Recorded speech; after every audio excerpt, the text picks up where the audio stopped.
बिहार विद्यालय परीक्षा समिति का ये ऑफिशियल पोर्टल ओपन होगा।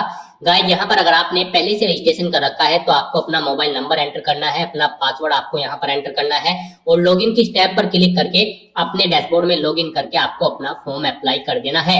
और अगर आप इस टेस्ट में फर्स्ट टाइम अप्लाई करने जा रहे हो तो सबसे पहले यहाँ पर आपको अपना रजिस्ट्रेशन करना होगा।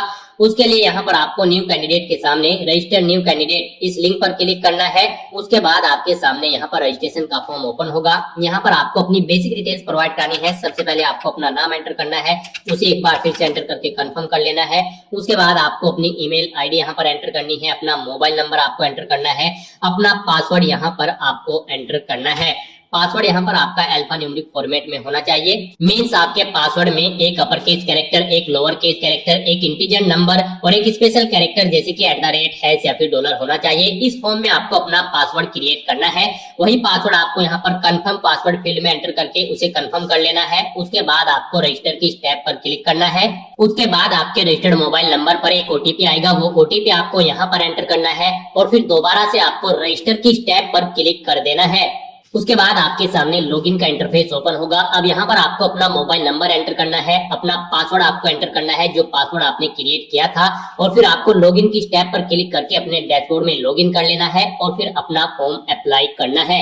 नेक्स्ट आपके सामने कुछ इस तरह से इंटरफेस ओपन होगा। अब यहाँ पर आपको अपनी पर्सनल डिटेल्स प्रोवाइड करनी है।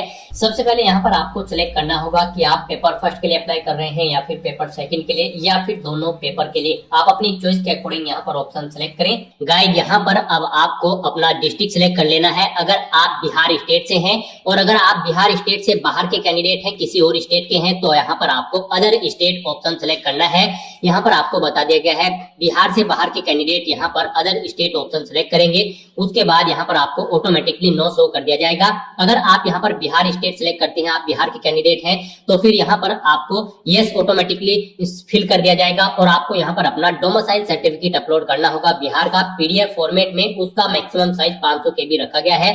मींस आपकी फाइल का साइज 500 KB से कम होना चाहिए पीडीएफ फॉर्मेट में। और अगर बिहार से अलग स्टेट के आप कैंडिडेट हैं तो फिर आपको यहाँ पर अदर स्टेट ऑप्शन सेलेक्ट करना है। उसके बाद यहाँ पर आपको अपनी मदर का नाम एंटर करना है, उसे एक बार फिर से आपको एंटर करके कंफर्म कर लेना है। उसके बाद यहाँ पर आपको अपने फादर का नाम एंटर करना है। उसके बाद यहाँ पर आपको अपने फादर का नाम एक बार फिर से एंटर कर देना है। नेक्स्ट यहाँ पर आपको अपनी डेट ऑफ बर्थ इस कैलेंडर में से सिलेक्ट कर लेनी है। वही डेट ऑफ बर्थ एक बार फिर से इस कैलेंडर में से सिलेक्ट कर लेनी है कंफर्मेशन के लिए। फिर यहाँ पर आपकी करंट आयु सीमा इन डेज के अकॉर्डिंग कैलकुलेट होकर आ जाएगी। उसके बाद यहाँ पर आपको अपना जेंडर सिलेक्ट करना है। फिर अपना जेंडर एक बार फिर से सिलेक्ट करके उसे कंफर्म कर लेना है। अपनी नेशनलिटी आपको सिलेक्ट करनी है, अपनी कैटेगरी आपको सिलेक्ट करनी है। अगर आप यहाँ पर रिजर्व कैटेगरी से बिलोंग करते हो तो फिर यहाँ पर आपको एक बार फिर से अपनी कैटेगरी यहाँ पर आपको सिलेक्ट करनी होगी कंफर्मेशन के लिए। अगर आप रिजर्व कैटेगरी से बिलोंग करते हो तो फिर यहाँ पर आपको अपना कैटेगरी सर्टिफिकेट अपलोड करना है पीडीएफ फॉर्मेट में। उसका साइज 500 KB से कम होना चाहिए। आपको अपलोड के इस बटन पर क्लिक करना है, फाइल को सिलेक्ट करना है और अपना कैटेगरी सर्टिफिकेट यहाँ पर आपको अपलोड कर देना है। नेक्स्ट आपसे पूछा गया है क्या आप डिफरेंट एबल कैटेगरी से बिलोंग करते हैं। अगर करते हैं तो यस ऑप्शन सिलेक्ट करें और फिर यहाँ पर आप अपनी डिफरेंट एबल कैटेगरी सिलेक्ट करें और फिर उसका सर्टिफिकेट आप यहाँ पर अपलोड कर दें पीडीएफ फॉर्मेट में। 500 KB से कम उसका साइज होना चाहिए। यहाँ पर भी आपको अपलोड बटन पर क्लिक करना है, फाइल को सिलेक्ट करना है और उसे यहाँ पर अपलोड कर देना है। और अगर आप डिफरेंट एबल कैटेगरी से बिलोंग नहीं करते हो तो यहाँ पर आपको नो ऑप्शन सिलेक्ट करना होगा। आगे की डिटेल्स आपको नहीं भरनी होगी। फिर आपसे पूछा गया कि क्या आप एक सर्विसमैन की पुत्री हैं। अगर है तो यस ऑप्शन सिलेक्ट करें और फिर दोबारा से यस करके उसे कंफर्म कर लें और फिर यहाँ पर अपना डिपेंडेंट सर्टिफिकेट आप अपलोड कर दें। और अगर आप नहीं हैं तो यहाँ पर आपको नो ऑप्शन सिलेक्ट करना है। 2 बार आपको नो ऑप्शन सिलेक्ट करना होगा कंफर्मेशन के लिए। उसके बाद आपसे पूछा गया है कि क्या आपके पास उर्दू एक सब्जेक्ट के तौर पर था।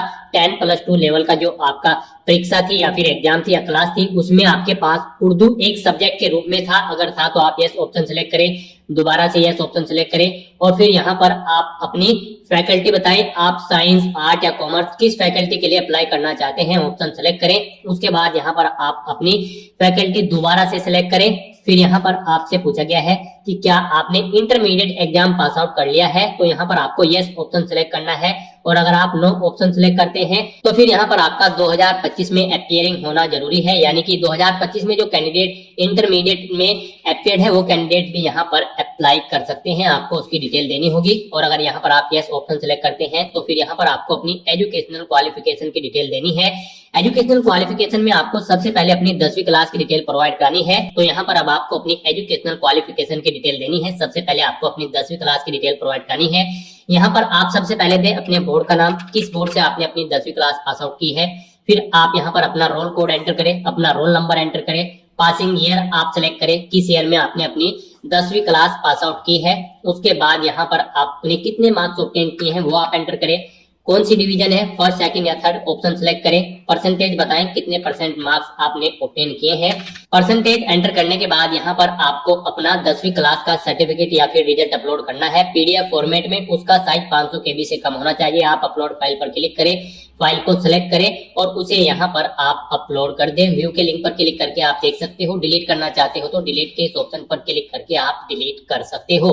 10वीं की डिटेल फिल करने के बाद आपको ऐसे ही 12वीं क्लास की डिटेल फिल करनी है। यहाँ पर आप सबसे पहले बोर्ड का नाम दें, किस बोर्ड से आपने अपनी 12वीं क्लास की है। फिर आप अपना रोल कोड एंटर करें, अपना रोल नंबर एंटर करें, पासिंग ईयर आप यहाँ पर सिलेक्ट करें, कब आपने अपनी 12th क्लास पास आउट की है। उसके बाद यहाँ पर आपने कितने मार्क्स ऑब्टेन किए हैं वो एंटर करें, कौन सी डिवीजन है, first second third option select करें, कितने परसेंट मार्क्स आपने ऑब्टेन किए हैं वो आप एंटर करें। और उसके बाद यहाँ पर आपको अपना 12वीं क्लास का रिजल्ट या फिर सर्टिफिकेट भी अपलोड कर देना है। ये भी पीडीएफ फॉर्मेट में होना चाहिए, 500 KB से कम उसका साइज होना चाहिए। यहाँ पर एजुकेशनल क्वालिफिकेशन की अगर बात करें तो पेपर फर्स्ट में पार्टिसिपेट करने के लिए आपके पास बैचलर डिग्री होनी चाहिए रिलेटेड सब्जेक्ट के अंतर्गत 50% मार्क्स के साथ, और आपका बीएड एग्जाम पास आउट होना जरूरी है। और पेपर सेकंड जो कि सीनियर सेकेंडरी का होगा उसमें पार्टिसिपेट करने के लिए आपके पास मास्टर डिग्री होनी चाहिए रिलेटेड सब्जेक्ट में, यानी कि जिस सब्जेक्ट की टीचिंग की पोस्ट के लिए आप अप्लाई करने जा रहे हैं 50% मार्क्स के साथ, प्लस आपके पास बीएड एग्जाम पास आउट होना जरूरी है, या फिर बीए बीएड या फिर बीएससी बीएड पास आउट होना आपका जरूरी है यहाँ पर इन एग्जाम में पार्टिसिपेट करने के लिए। तो इसी तरह से यहाँ पर आपको अपनी ग्रेजुएशन या फिर पोस्ट ग्रेजुएशन की डिटेल भी ऐड कर देनी है। उसके बाद यहाँ पर आपको अपना परमानेंट एड्रेस एंटर करना है, फिर आपको अपना कोरोस्पोंडेंस एड्रेस एंटर करना है। और अगर आपका कोरोस्पोंडेंस एड्रेस आपके परमानेंट एड्रेस के अकॉर्डिंग सेम है तो आप यहाँ पर इस चेकबॉक्स को ओके करें, permanent and correspondence address are same. Automatically आपका कोरोस्पोंडेंस एड्रेस आपके परमानेंट एड्रेस के अकॉर्डिंग फिल हो जाएगा। उसके बाद आपको इस पेज को नीचे स्क्रॉल डाउन करना है। उसके बाद यहाँ पर आपको आपका मोबाइल नंबर और ईमेल आईडी ऑटोमेटिकली फिर मिल जाएगी। आप अपना आधार नंबर यहाँ पर एंटर करें, आधार नहीं है तो यहाँ पर आधार डिक्लेरेशन इस चेकबॉक्स को ओके कर दे। मोस्टली यहाँ पर सभी कैंडिडेट्स के आधार कार्ड होते हैं तो यहाँ पर आप अपना आधार नंबर एंटर कर दे।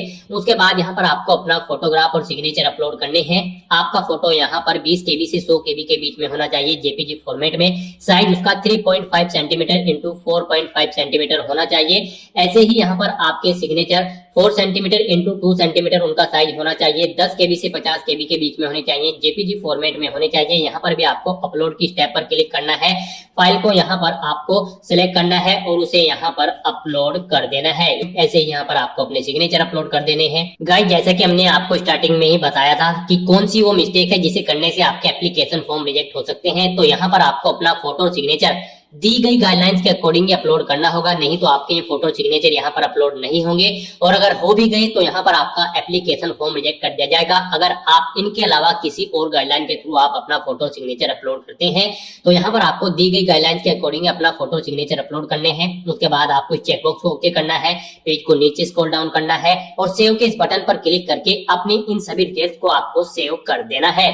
सेव के इस बटन पर क्लिक करने के बाद आपके सामने यहाँ पर मैसेज शो हो जाएगा, आपका एप्लीकेशन फॉर्म सक्सेसफुली सबमिट हो चुका है। उसके बाद आपको डाउनलोड रजिस्ट्रेशन फॉर्म इस ऑप्शन पर क्लिक करना है। आपके सामने आपका एप्लीकेशन फॉर्म शो हो जाएगा। आपको सभी डिटेल्स केयरफुली चेकआउट करनी है, पेज को नीचे स्क्रॉल डाउन करना है। कहीं पर कोई मिस्टेक है तो आप एडिट डिटेल ऑप्शन पर क्लिक करके एडिट कर सकते हैं, और नहीं तो यहाँ पर आपको प्रिंट के इस बटन पर क्लिक करके अपने एप्लीकेशन फॉर्म का एक हार्ड कॉपी प्रिंट आउट ले लेना है फ्यूचर यूज के लिए, फ्यूचर रेफरेंस के लिए। और यहाँ यहाँ पर अब आपको अपना फीस पेमेंट करना है। उसके लिए आपको पे के इस बटन पर क्लिक करना है। गाइस यहाँ पर आपका एप्लीकेशन फॉर्म तो सबमिट हो चुका है, लेकिन इसे कंफर्म फीस पेमेंट के बाद ही किया जाएगा। तो यहाँ पर अब आपको पे के इस बटन पर क्लिक करना है और अपनी कैटेगरी के अकॉर्डिंग अपना फीस अमाउंट पे कर देना है। तो यहाँ पर अब आप पे के इस बटन पर क्लिक करें। नेक्स्ट यहाँ पर आपको आपकी कैटेगरी के अकॉर्डिंग एप्लीकेशन फीस का अमाउंट शो कर दिया जाएगा। तो यहाँ पर आपको आपकी कैटेगरी के अकॉर्डिंग एप्लीकेशन फीस का अमाउंट शो कर दिया जाएगा। अगर आप पहले से फीस यहाँ पर जमा करा चुके हो तो यहाँ पर एक्शन के इस बटन में आपको वेरीफाई पेमेंट बटन ऑप्शन पर क्लिक करके अपना पेमेंट वेरीफाई कर लेना होगा। और अगर आप फर्स्ट टाइम पेमेंट करने जा रहे हो तो यहाँ पर आपको पे वीजा SAB पैसा इस ऑप्शन पर क्लिक करना है। उसके बाद आपके सामने यहाँ पर फीस पेमेंट का इंटरफेस ओपन होगा। गाइस यहाँ पर आप debit card, credit card, UPI या फिर QR कोड या फिर नेट बैंकिंग के थ्रू अपना आप फीस पेमेंट कर सकते हो। अगर यहाँ पर आप UPI QR code option select करते हैं तो आपके सामने यहाँ पर कुछ इस तरह से इंटरफेस ओपन होगा। अब आप generate UPI QR code option पर क्लिक करें, फिर यहाँ पर आपके सामने आपका QR कोड शो कर दिया जाएगा। आप इसे स्कैन करके अपना फीस पेमेंट कर दें। आपके पास यहाँ पर 6 मिनट का टाइम है फीस पेमेंट करने के लिए। आप इस QR कोड को अपने फोन में अपने UPI एप्लीकेशन में स्कैन करें और अपना फीस पेमेंट कर दें। फीस पेमेंट करने के बाद आपको अपने डैशबोर्ड में आकर एक्नॉलेजमेंट स्लिप के इस ऑप्शन में वेरीफाई पेमेंट ऑप्शन पर क्लिक करके अपना पेमेंट वेरीफाई कर लेना है।